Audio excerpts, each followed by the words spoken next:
আজকে যদি কেউ বাংলায় কথা বলছে, কিসের এত আপনাদের গায়ে জ্বালা, কেন এত গাত্রদাহ? বাংলায় জিততে পারেননি বলে।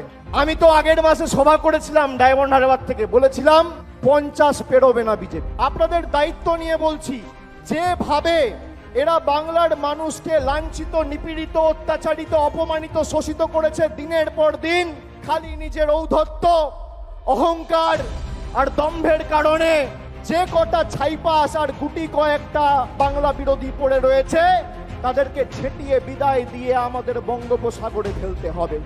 আজ থেকে 32 বছর আগের 21শে জুলাই সচিত্র পরিচয়পত্রের দাবিতে 13 জন নিজের প্রাণ দিয়ে ভারতবর্ষের প্রতিটা মানুষের গণতান্ত্রিক অধিকার ফিরিয়ে দিয়েছিল।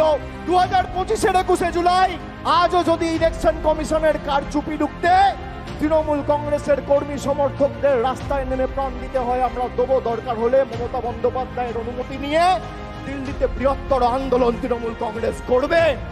বাংলার ভোটার লিস্টে আমরা কারচুপি করতে দেবো না।